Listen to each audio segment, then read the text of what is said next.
Good evening and welcome back to another episode of The Longing, where today we will be once again continuing to read The Wind in the Willows by Kenneth Grahame.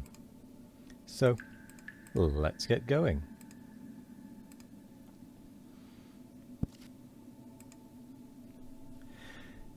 Toad sat straight down in the middle of the dusty road, his legs stretched out before him, and stared fixedly in the direction of the disappearing motor car. He breathed short, his face wore a placid, satisfied expression, and at intervals he faintly murmured, "Poop, poop." The mole was busy trying to quiet the horse, which he succeeded in doing after a time. Then he went to look at the cart, on its side in the ditch. It was indeed a sorry sight. Panels and windows smashed, axles hopelessly bent, one wheel off, sardine tins scattered over the wide world, and the bird in the cage sobbing pitifully and calling to be let out.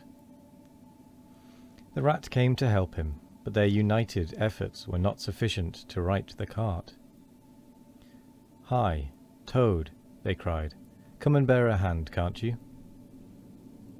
The toad never answered a word or budged from his seat in the road, so they went to see what was the matter with him.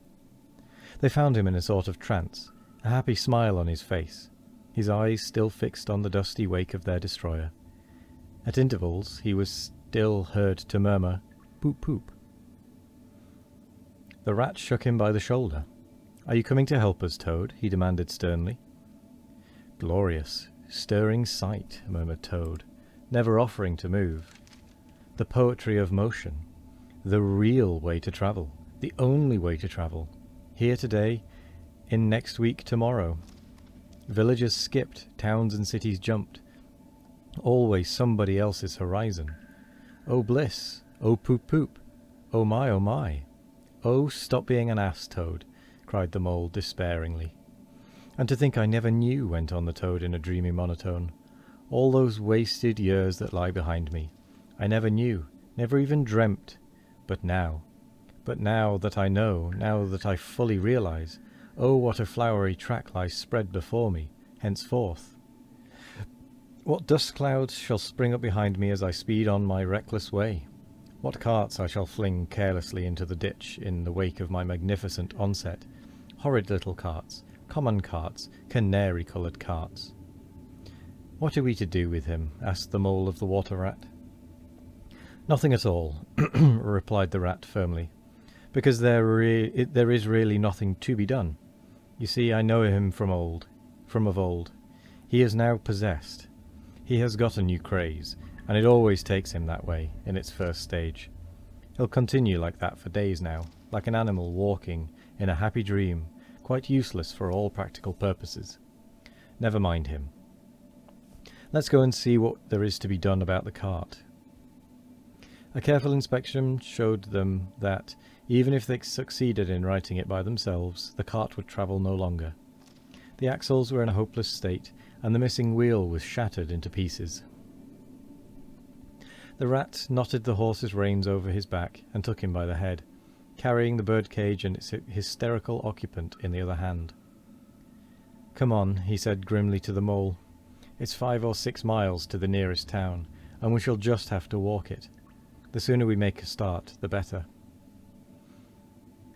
"But what about Toad?" asked the mole anxiously, as they set off together.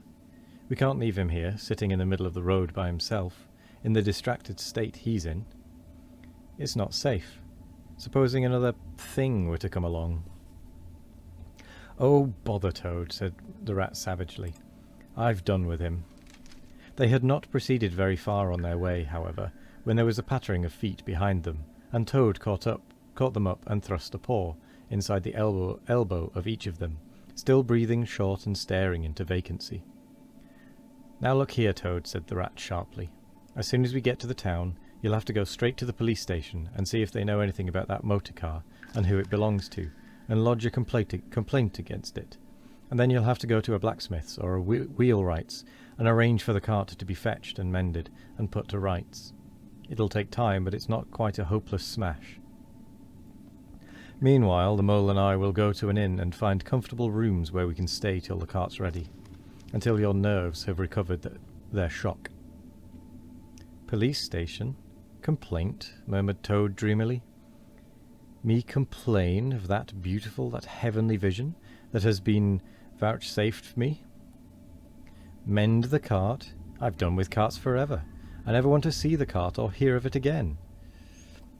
Oh, Ratty, you can think how obliged I am to you for consenting to come on this trip. I wouldn't have gone without you, and then I might never have seen that swan, that sunbeam, that thunderbolt.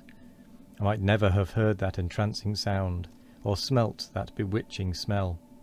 I owe it all to you, my best of friends.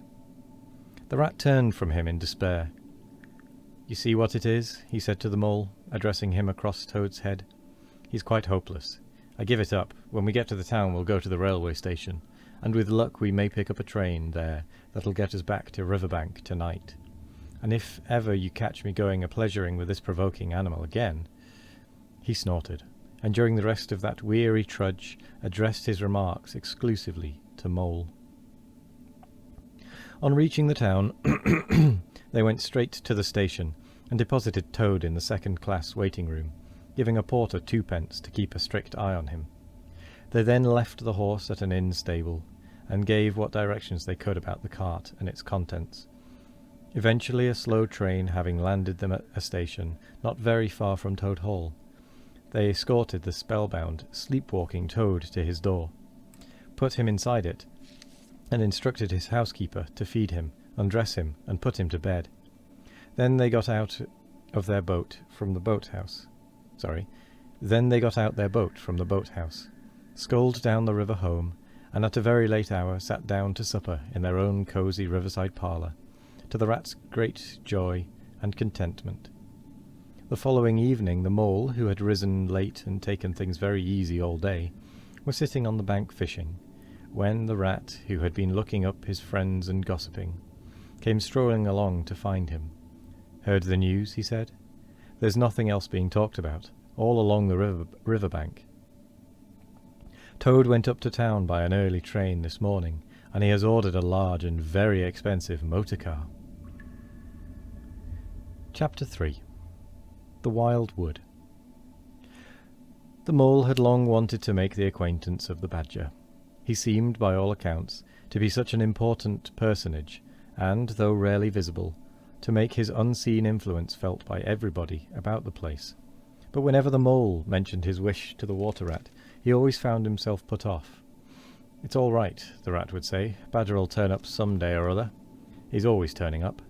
Then I'll introduce you. The best of fellows. But you must not only take him as you find him, but when you find him." "Couldn't you ask him here dinner or something?" said the mole.